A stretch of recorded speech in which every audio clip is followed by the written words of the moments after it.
like to call the meeting to order. If we can stand and say the pledge, please. I pledge allegiance to the flag of the United States of America and to the republic for which it stands, one nation, under God, indivisible, with liberty and justice for all.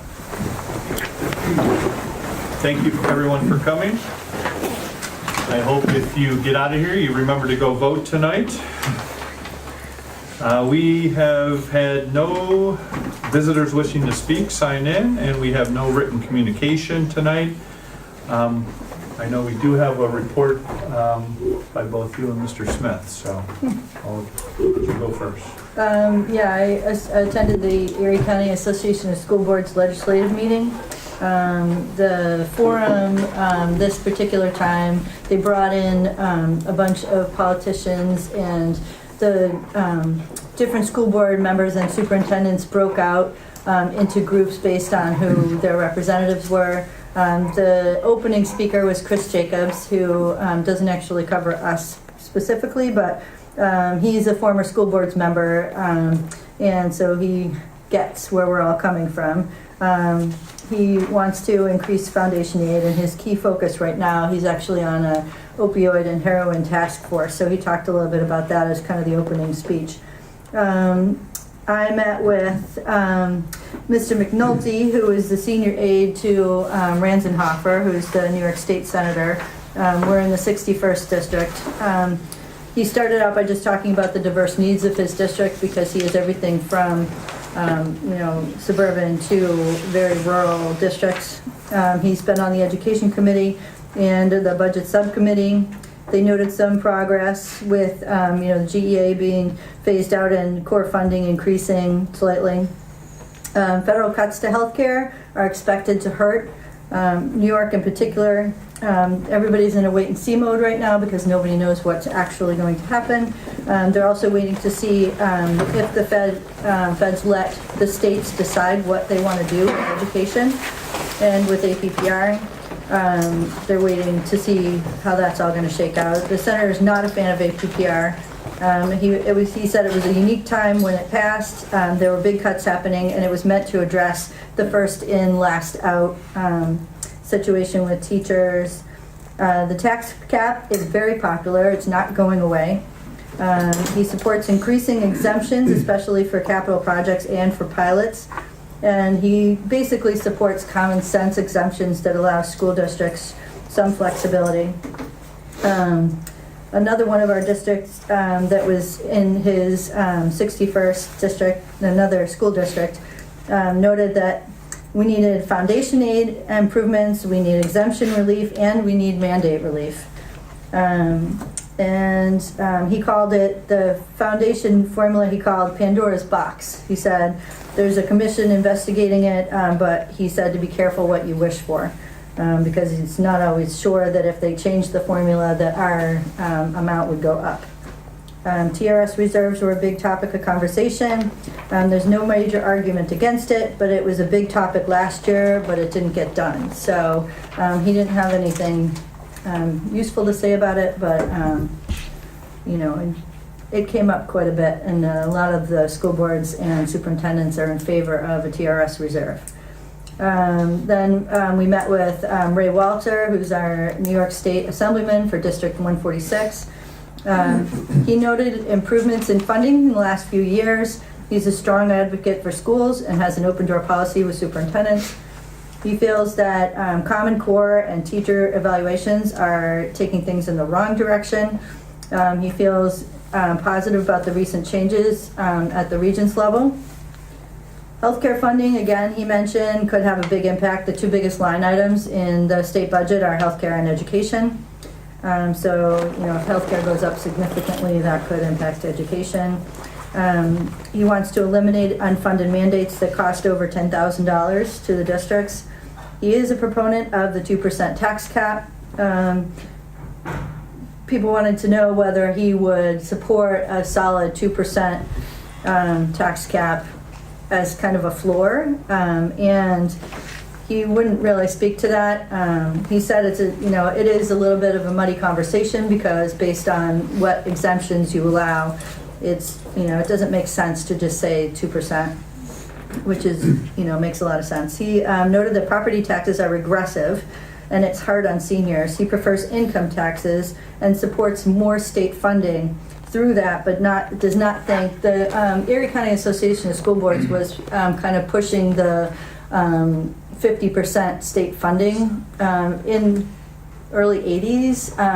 It was more of a 60-40 split. The state was putting in roughly 60% and the localities were putting in 40%, and that's flipped now where roughly 40% is being put in by the state. So as a group, we were all trying to push to at least get to 50%.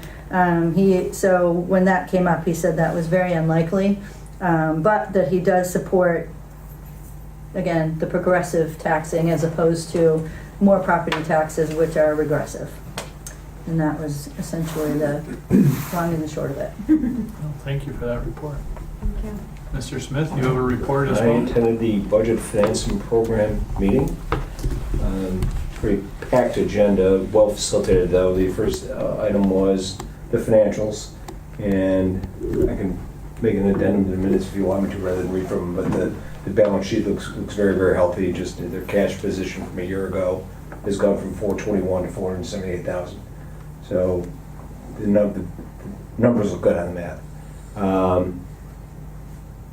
They broke down the micro on the board president, superintendent dinner. I won't go into that, the fall leadership dinner. They've invited Commissioner Elia next year to come to the August dinner, or next year's dinner. A lot of time was spent on Bruce announcing he's ready to retire. Bruce Frazier. Didn't he just start? Started, didn't Well, he put a date out in front of all of us, and it's supposed to be part of the executive committee agenda for the end of November. And the idea on the table that was talked about very openly for about 15 minutes is to come up with a 1-point-something executive director role where he will be a fractional FTE, and then his replacement will be I'm sharing conceptual numbers because they weren't literal with me, will be a larger point something. His focus will be on, let me make sure I quote him here. He wants to focus on legislative advocacy, but also be the transition person for his replacement. When is his retirement date? He threw out June. But not retirement, this transition to something lighter. Okay. And again, it was a very open discussion. You don't see personnel matters that, particularly when they're not defined, that openly discussed. Then a lot of conversation about, everybody know about the outreach to Niagara Orleans School Board Association? Yes. They went and made a pitch to all the districts in August. 3 signed up. Star Point, Newport, and Newfane. Yeah. So they're paying a lower level of dues to the Erie County group for a look at the experience, a look at the value props, a look at why would I want to be a member. So that is taken off. It sounds like the strategy is at some point to merge the two. Because the numbers that Mr. Frazier threw out was Erie County is 27 school districts with 120,000 students. If they can merge them, they're 41 school districts with 155,000 students. So the idea is to become quote unquote the bigger voice. And the Niagara Orleans group is not very active. They don't do much. No, doesn't sound like it. Yeah. Right. So a lot of conversation around that. A lot of conversation around upping the professional development activities for first and second year board members. Some of the more senior board members openly talked about how it took them a while to really understand what value it was that they could add and how can they accelerate, we've got 2 at the table, how can we accelerate the learning curve of Mrs. McLaughlin and myself to get the support we're contributing at a higher level sooner. So there's going to be a lot of thought about that at the next executive committee meeting. And then there's some upcoming events that we all know about. So I break it down to the financials, Mr. Frazier's announcement, and the Niagara Orleans outreach were the 3 big pieces. Thank you. Great, thank you. Do we have any other committee reports? Okay. Then I will turn it over to you for the superintendent's report. Thanks. The first item is the Pathfinders recognition. Mr. Pigeon is here with some of our students to honor our students and teachers of the month for September and October. Thank you very much. I'm Pathfinder free tonight. I had a number of commitments on our Pathfinder committee. We have a wonderful group of students from September and October for Students of the Month. It's always a wonderful tradition for us here, highlighting our tradition, pride, and achievement at Amherst High School and shining a spotlight on some of the great things that our students and our teachers and staff do. So without further ado, I'll start with our Student of the Month for September. Morgan Halt is here. Morgan was nominated for Student of the Month by Miss Curtis and Miss Bernardi and Dr. Weber. Miss Curtis states that she nominated Morgan as she is an extremely hard worker and very respectful in class.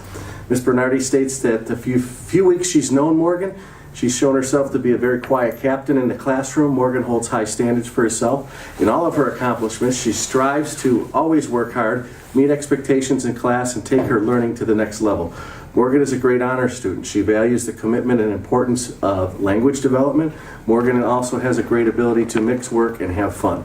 She's a great athlete and supports her teammates as well. Miss Bernardi also has Morgan in her second period class, and she greets her every day with a smile and a hello.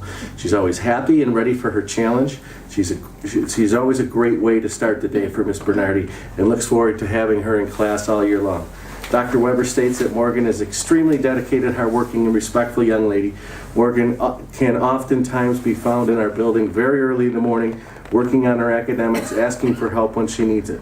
Morgan refuses to give up when things are difficult. She has an intrinsic drive and motivation in both in the classroom and in her athletic competitions. It would be easy for Morgan to focus on herself, but she does not. Morgan is always looking to help others, both inside and outside the classroom.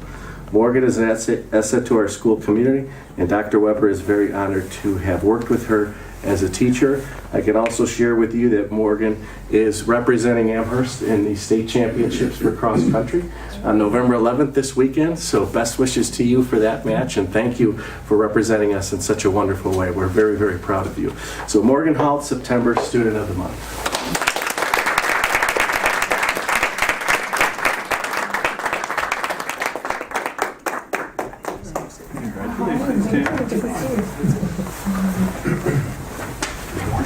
Jeremiah Woods. Jeremiah Woods was nominated as September Student of the Month by Chris Roma, Parker Kelly, and Jack Sawyer.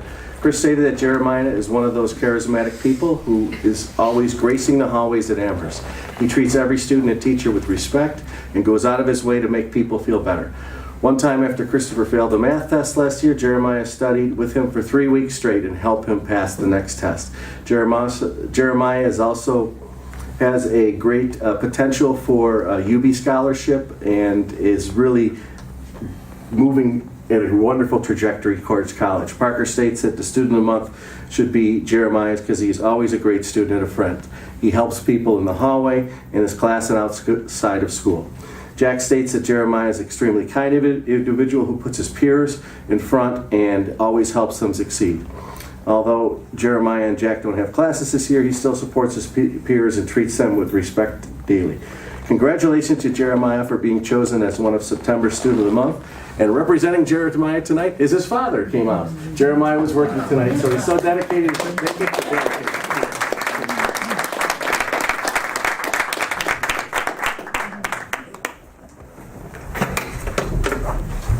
Sorry for ringing. Thank you. Thank you for having a wonderful son. Thank you. September Teacher of the Month, Senora Faith Gonzalez. Senora Gonzalez was nominated by Madame Kelly Moranto. Madame Moranto states that Senora Gonzalez is a teacher who always goes about teaching her students Spanish in a very useful and confident way. She gives them a multitude of opportunities to use their new language and provides them engaging classroom activities that keep them coming back for more. Ms. Gonzalez is also a fantastic colleague to other teachers in the building. We all know that we can go to her and she will lend a helping hand at any situation. Each year as we come back to school, Ms. Gonzalez is already hard at work putting together the Italian exchange program. She is coordinating host families, field trips, and classroom visits and presentations for all the Italian students to partake in while they're here in Amherst for close to 3 weeks. She does so without a lot of fanfare or help. She truly deserves to be congratulated and recognized for all that she does. Congratulations to Ms. Gonzalez for being chosen as September Teacher of the Month.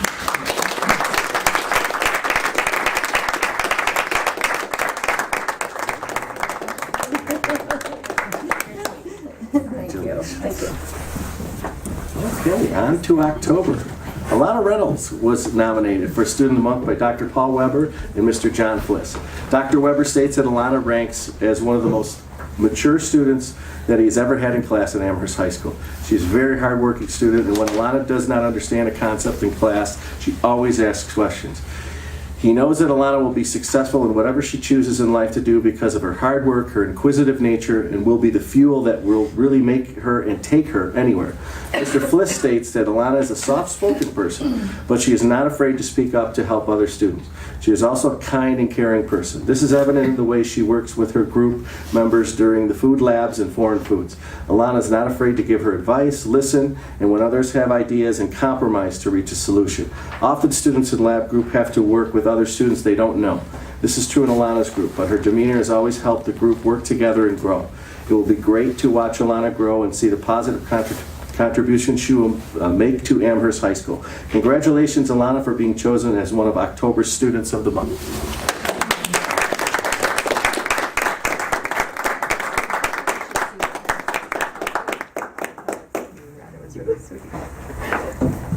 Mr. Ian Roma was nominated as Student of the Month by Dr. Paul Weber and Mr. Spielberger. Dr. Weber states that Ian Roma is a wonderful student to have in our honors biology class. He's very hardworking and dedicated young man. He's always willing to provide extra help to his fellow students. Ian is a model student, and it is an honor to give him and have him in his class. Mr. Spielberger states that Ian is an excellent student in AP European History. His class participation is invaluable, and his interest in both history and politics in general is awesome to watch. His achievement at the AP level in his first marking period in his sophomore year is very impressive. All of these qualities make Ian a worthwhile candidate for Student of the Month. Congratulations, Ian. I've also recognized Alana and Ian. They were instrumental in our Fall Fest. They manned the kids' games for 3.5 hours straight without breaking a sweat. So that takes a lot of patience and fortitude, and it's a wonderful service that you provide in our community. The kids were happy. Everybody had a wonderful time. So congratulations to Ian for being chosen October Student of the Month.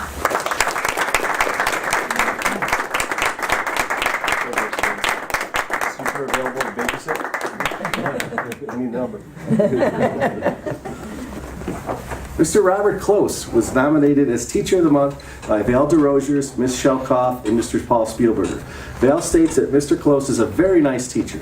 He cares for all of his students. He just doesn't teach economics. He teaches his students life lessons and how important it is to be nice to everyone around you. Mr. Close has explained to his students that you don't know people's personal lives. He is there to help all of his students, and he has a lot of energy. It's obvious that he enjoys teaching.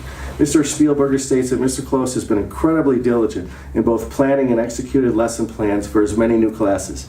He is creative and fun in the classroom, he can be heard laughing, singing, chanting names and facts, and one may hear when they stroll down his door, into his door and down his hallway. His dedication to class, along with his devotion to football, all comes at the expense of his personal time. However, he never complains, using his limited free time to work on making tomorrow's lessons better. Congratulations, Mr. Close.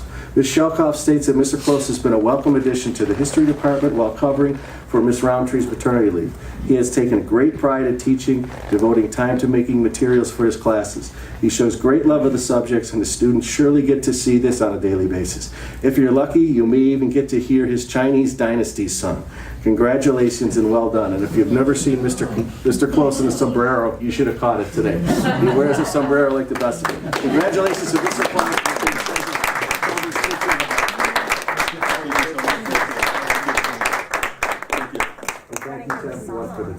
Yeah, let's hear the song, Mr. Close. It's set to Farajaka. It was, let me see if I can remember it now. It goes, Shang Zhao Shinzo, Shang Zhao Chinzo. That's all I remember. But the kids were really nervous because there's a timeline of Chinese dynasties, which goes from beginning of time to now. And so they were worried about trying to remember it, so I found this song on a Princeton website where this doctor came up with it, and it was great. I just thought the kids would really gravitate to it, and they got into it, and we were singing and they were asked me to play it again, and and we had a great time with it, and they actually was helpful on a couple test questions. So. Thank you for that. Thank you very much. Thank you, Mitch. I know parents, if your experience is like mine in raising your children, every morning they wake up and thank you for all your hard work in guiding them and supporting them.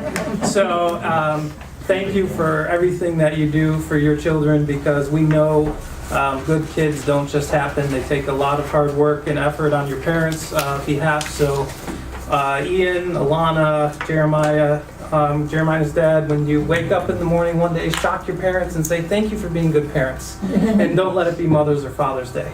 Ian, I also have a piece of your artwork hanging in my office, if you remember your Tim Hortons cup. So he's not only hardworking and good at AP, he's also quite the artist. So thank you for that. And teachers, thank you for your dedication and hard work. It's great to see that our students appreciate what you bring to the classroom every day, because I know you work hard. You work hard at it. So thank you. Moving on to the second item in the superintendent's report, you may be aware that we had a very successful Show Us Your Stripes event a couple weekends ago, and Mrs. Freimeyer has been in charge of our Show Us Your Stripes event as the coordinator. So she's here to report out on the success and some of the results from the event. Thank you, everyone. First, I'd like to say thank you to our committee members. Time out. Technical it's a little tough for you today. Laura Brzezinski, who honestly, she jumped in rather quickly when she came on board, and honestly, she literally walked me out to my car.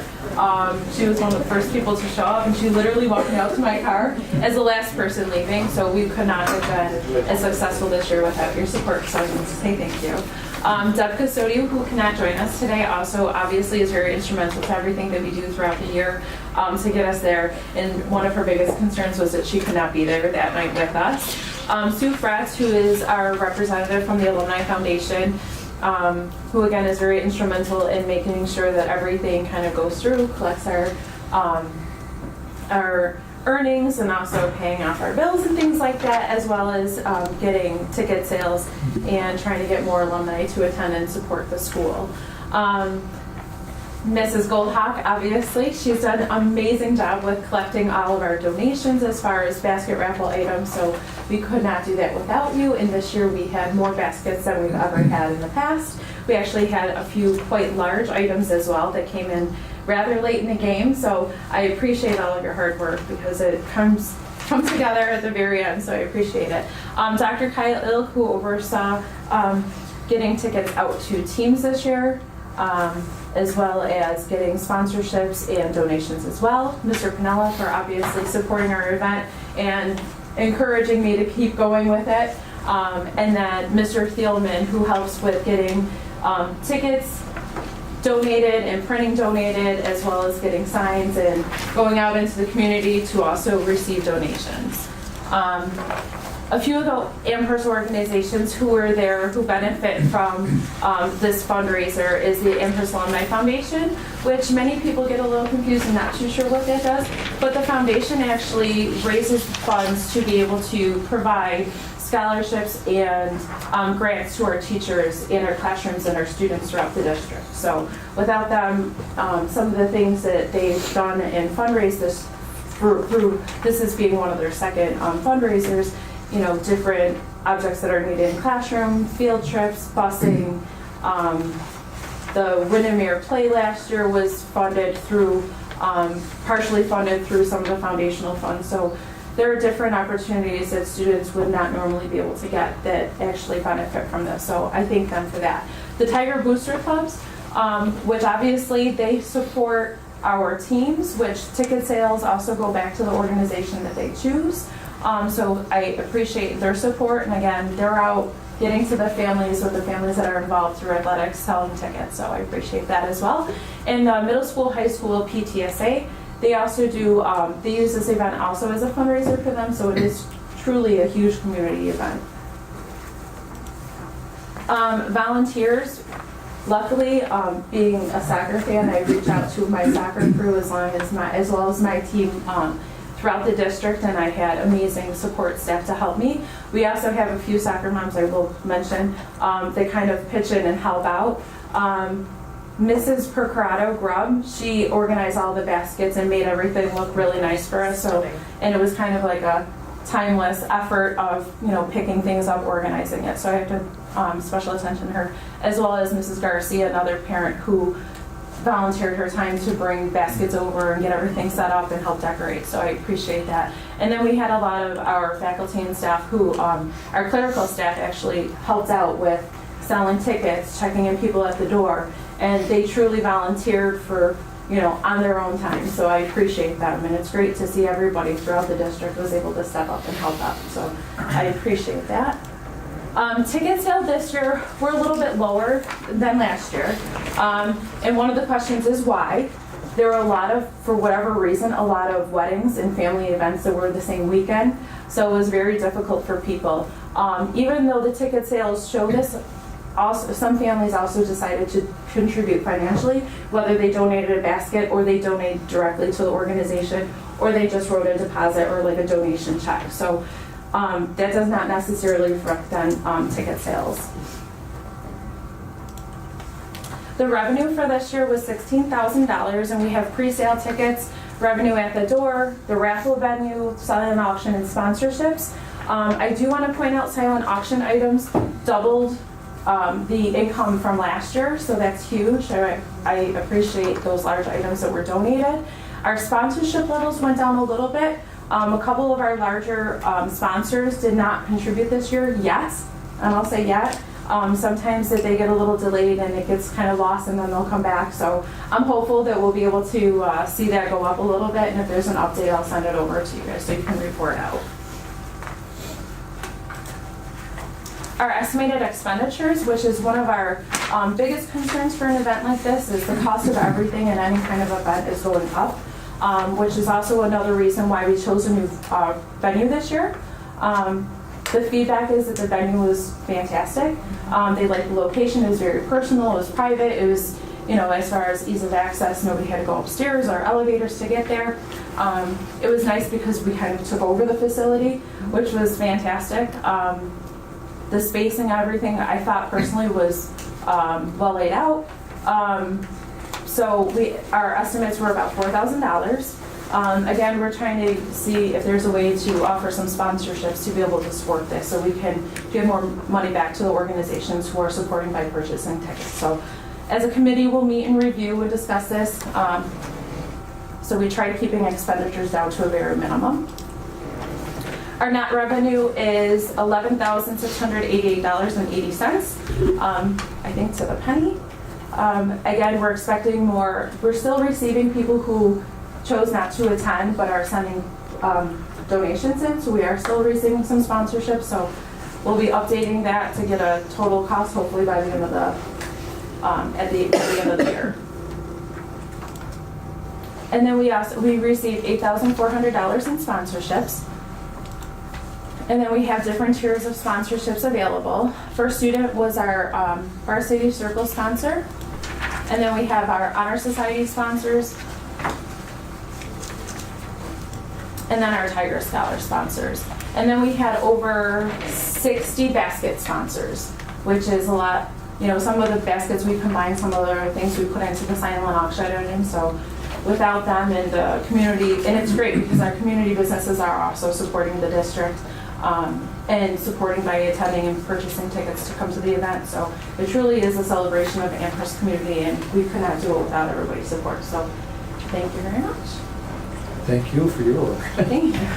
And your enthusiasm. Yes. Yeah, You did a great job. Thank you. Yeah, it was a really nice event. I think, you know, it's important to note too, this doesn't include other money that was made there on behalf of Correct. the PTSA and the alumni. Like, people had tables where Correct. they could sell things. There was a wine fall. Correct. So there's actually, and just the, you know, camaraderie and pep rally that it is for Amherst too has a value to it too. That's correct. doesn't come in here. So, I mean, it's amazing. Good job. Thank you. Yeah, you've done a great job. I know it's all volunteer on your side as well, so Thank you. thank you very much. I appreciate it. Thank you. And Mr. Pinilla's birthday. Yes. Oh, yeah. Well, thank you very much. The singing was the highlight, I'm sure. So the next item, we'll ask Mrs. Brzezinski to change her hat from board clerk to school business administrator. This is the first of our budget development presentations. The goal for this is to really review our long-range reserve plan, give the board an opportunity to look at where we're at with our reserves, what the recommended level is, and then once we have feedback from the board, we can revise the plan, and at the next meeting, we'll look to have a resolution on the agenda for you to adopt the plan officially. The plan is very helpful, as you may recall, when we were working through the budget development last spring, as well as towards the end of the year in June. You know, we referred to this plan at least 2 or 3 times when we were deciding where we were going, what reserves we wanted to fund at year end, in addition to an area where we might be able to tap into some of the reserve money if we needed to balance our budget. So Mrs. Brzezinski has updated the plan as a draft for you, and you can provide us with an update. Thank you. Thank you. This template is exactly the same as last year. We have only updated the numbers. So the information should be very familiar to you. And we will just talk about where we were at the end of June this year and how that relates to our recommended projections for this year. I've added just a little bit of detail to this, but we'll be able to discuss that and hopefully answer any questions that you may have. So the first reserve is the retirement contributions reserve. Last year, this reserve had just over $400,000 in it, and at the end of June is when we decided to move $820,000 of our unappropriated fund balance, which left us with our June 30th balance of $1.2 million. This reserve is used to pay ERS contributions, and it's recommended by the Controller's Office that we have approximately 2 years worth of that expense in this reserve. For us, that would be almost $1.5 million, so we're just about $250,000 short if we were going to be fully funded in this reserve. So we have $1.2 million right now. Our recommendation for the end of June of 18 would be just under 1.5 million. And these discussions on whether or not we do actually make that increase will be decided later in the year when we get closer to year end. Our second reserve is the Employee Benefits Accrued Liability, or often called EBLAR. And this is used to pay expenses that employees have accrued for unused vacation, sick, and personal days upon retirement. This cannot be used for retirement incentives, so it can only be used for accrued time. And this balance was $1.5 million. Our current liability, which we do calculate annually as part of our preparations for our external audit, is about $2.6 million. The controller does recommend that we fully fund this liability, but that would be about another $1 million that we would need to deposit into the reserve to make that happen. Ms. Brzezinski, if I could just say, so it's the state controller making a lot of, like, the different levels that we're discussing that. Yes, they actually developed this template and sent it out to the districts, and you'll see many districts use this exact template with the headings, the monitoring of the reserve, and the funding level, because it was during the state controller's audits that people were being cited for not having a long-range reserve plan, and they didn't exist anywhere. And everyone said, well, what do you need? So they sent the template and gave some recommendations for levels. And then in addition to that, if the controller's office just says reasonable, have a reasonable amount of money in it, that can be very difficult to determine. So we also work with our internal auditors and our external auditors to come up with some recommendations on what those levels might be. Thank you. The unemployment reserve is our third reserve. and these are used just to pay unemployment expenses. The district does not purchase unemployment insurance. We actually pay actual claims to New York State based on actual expenses from employees who have left our district for whatever reason. We have a recommendation that we have up to 10 years worth of unemployment billings. When this reserve was first created, there had been a large amount of employees utilizing unemployment insurance, so the level was just under $500,000. Most recently, our unemployment expenses have been reduced over the past couple years. So at a current rate, 10 years worth is approximately $250,000. So we have $450,000 in that reserve. So there's no recommendation to increase that level. And if down the road the board wanted to look at reserves, this would be one that we could look at, possibly moving money out of it and into a different area. Our repair reserve was a reserve that we did have last year. It had approximately $803,000 in it, and that was moved to the capital reserve and used to offset the local share of our current project. So that reserve is now closed.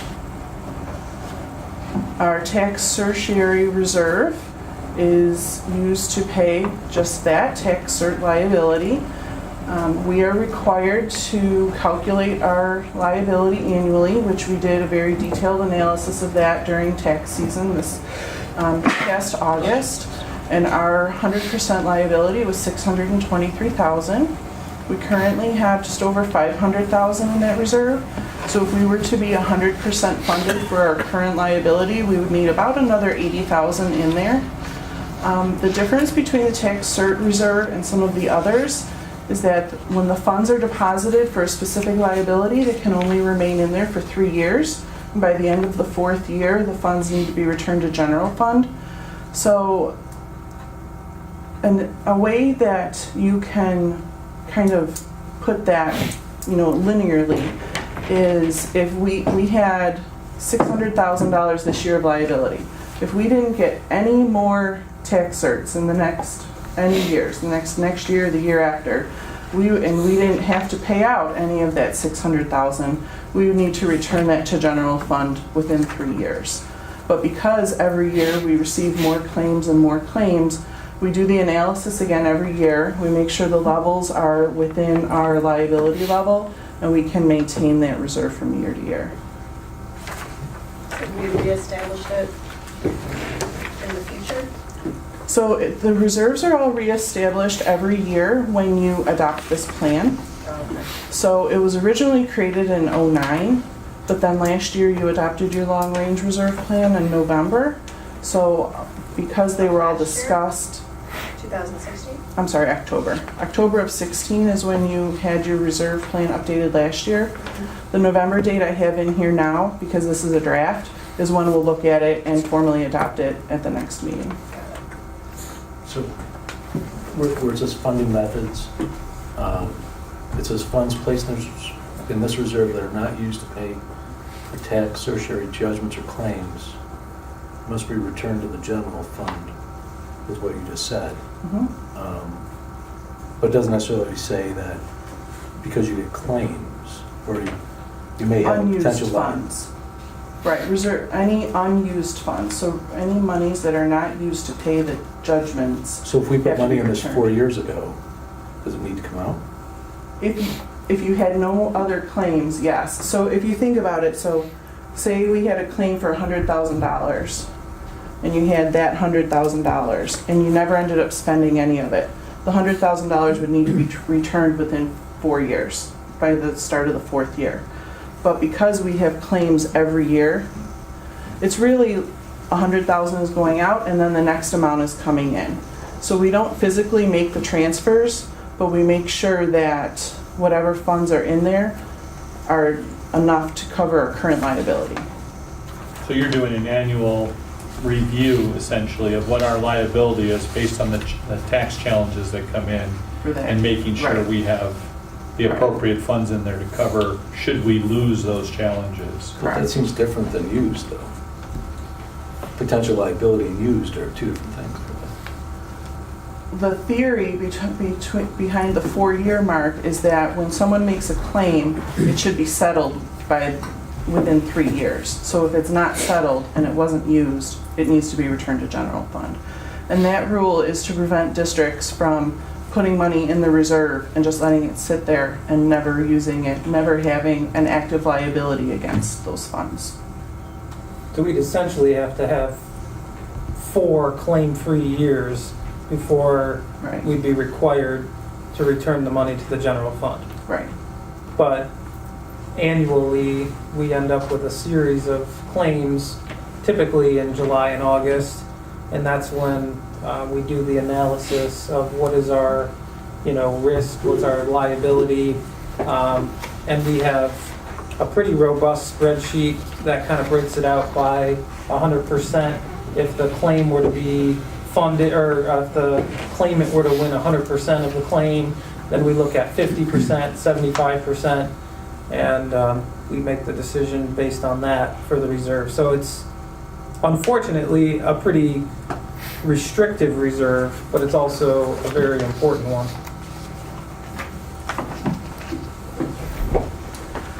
Our 2007 capital reserve was also closed this past year. It had about $500,000 in it, and those funds, along with the repair reserve funds, totaled $1.303 million, which is what we used as our startup cash for our current project. So that reserve is closed. And then this past May, our voters authorized a second reserve, another capital reserve, $500,000, that has a 10-year lifespan. It currently has no money in it, and fully funded will be $500,000. It can go over $500,000 only by interest, but it can never have deposits of more than $500,000 from general fund. How would we increase the limit on that if we wanted to? Through voter authorization. But you could increase the current reserve? You could either level? increase this one, or you could start a new one. Propose a new one.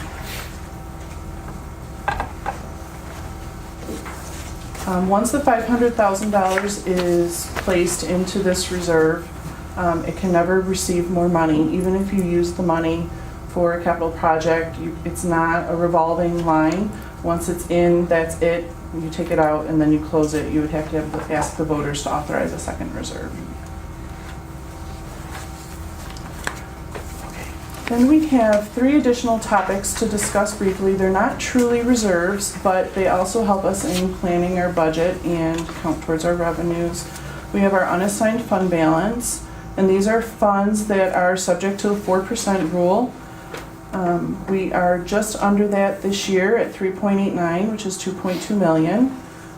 Projections for next year are all estimates because we don't know yet what next year's budget will be, and the maximum amount is 4% of your following year's budget. So I just did an assumption of a 3% budget increase for next year, which would yield a 4% of 2.3 million, which would be an increase to our unappropriated fund balance of 131,000.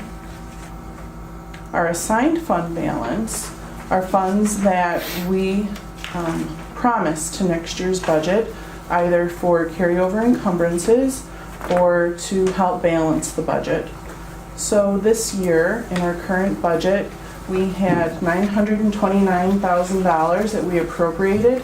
$500,000 of that was for our contingency line, and $429,000 was for a BOCES revenue that we were anticipating to receive, but didn't necessarily want to put it in the budget because it didn't show up on our state runs.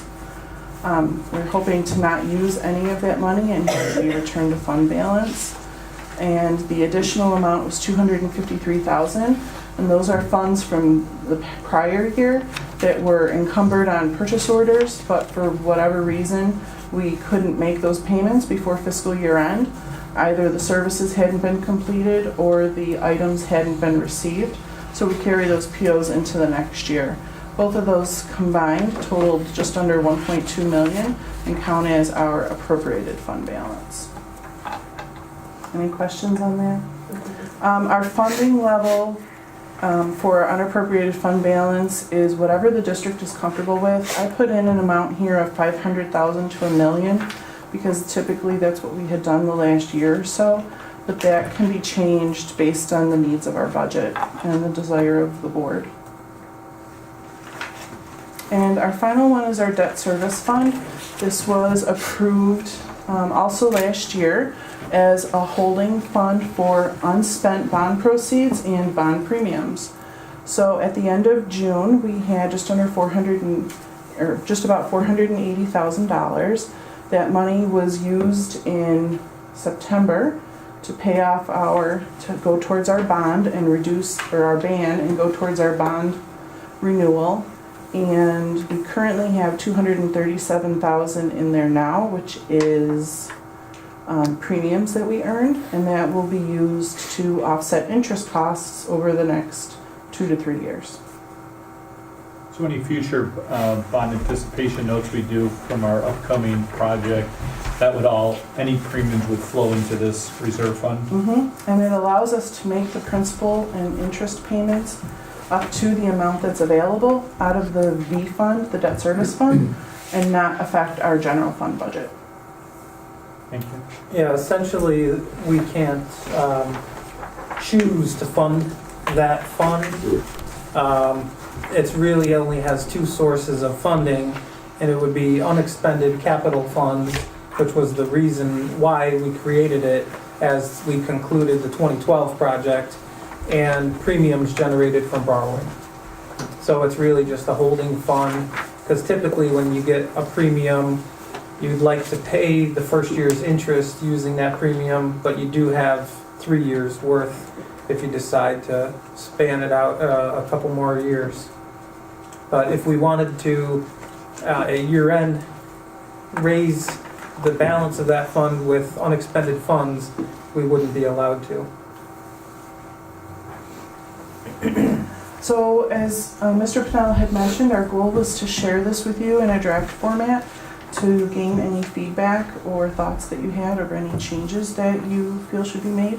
And then we can make any necessary adjustments, and then we'll present it to you on November 21st as a final document for adoption. Is it this reserve plan, is this what do we present this to Moody's for our bond ratings and things, or do they look at this? I know they care about our reserves, but... When I spoke with Moody's for our most recent bond, they didn't want any documentation because they had done a thorough review just a few months prior. They just wanted to know if our overall fund balance ended where we had projected. So I updated that information, and they were very satisfied with that. So just to elaborate on that a little bit, we have, I think, one of the highest Moody's ratings in the region, which, when you're doing capital construction, as you know, helps you when you go out to borrow. And we benefited from that in June when we borrowed roughly $18 million and received very competitive rates and premiums, which allow us to lower the costs to the taxpayers for our debt service. But Moody's had suggested that around $8 million of overall fund balance and reserves was a number that was good for us to shoot for and try to maintain, given the fact that our overall budget is about $57 million, and they felt like that was conservatively a good number for us to target. And I think that was also corroborated by our auditors as well, our external auditors, that that's a good targeted number for us to shoot for. The key with the reserves also, as Mrs. Bazinski has pointed out to me, is that the comptroller also likes to see movement with them. So they don't just want the money sitting there, over time. They'd like you to use some of the reserve money, and then if you have the ability to replenish it with year-end, replenish it, but they don't just want it to be stagnant. So that's why having a long-range plan and a well-articulated plan is of benefit to us, because it allows us to make those decisions relatively easily when situations come up.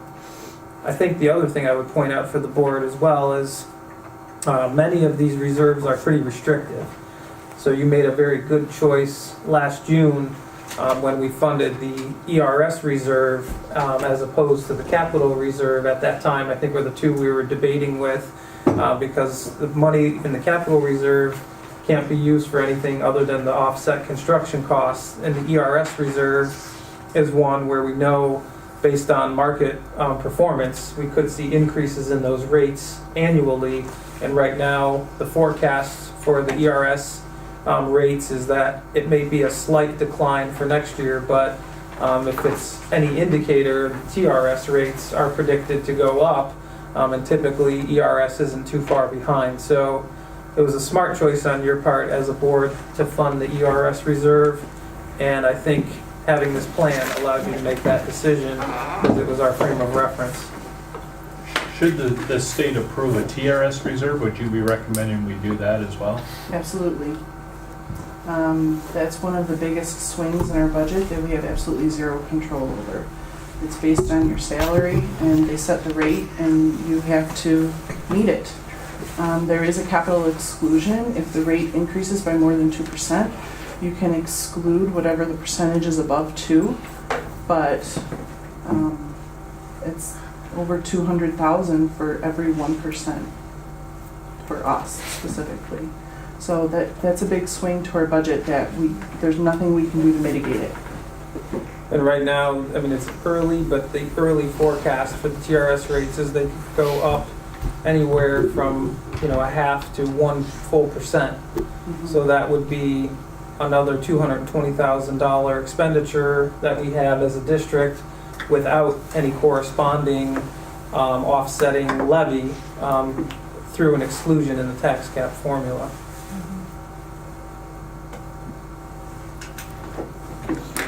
So that's definitely something to keep in mind through our advocacy efforts. Thank you. Any questions for Mrs. Bazinski? Any questions about any of the reserves or the recommendations? Thank you. So like I said, this is the first of the 18-19 budget development series. We'll continue to have discussions publicly. We'll look at our first 3-year forecast in December. And then, as you know, that picture comes more into focus as time goes on, particularly after we get the executive proposal, and then later on after we get the enacted budget in the spring. So we'll pick up with budget discussions in December, just before the holidays. Okay, that is the end of the superintendent's report. Great, thank you. We will need a motion for new business things. I'll make a motion for new business items G1, A through K, 2, A through R, and 3D. Do I have a second? No second. Mr. Bott? Any discussion? All right, then all those in favor of new business items G1, A through K, 2, A through R, and 3D, please say aye. Aye. Aye. Opposed? Motion carries 7-0. Ms. Bazinski, do you know, do we have any follow-up action items? Thank you. We will need a motion then to convene. Oh, before we move on, I just want to actually say welcome to Ms. Conforte, who's in the audience with us today. Welcome to the team. We look forward to your new position with the district. So thank you very much. Congratulations. Thank you. With that, we will need a motion to convene to executive session. I'll make a motion to convene to executive session for matters regarding employment of a particular person. Do we have a second? Second. Mr. McLaughlin? Okay, all those in favor of convening to executive session, please say aye. Aye. Aye.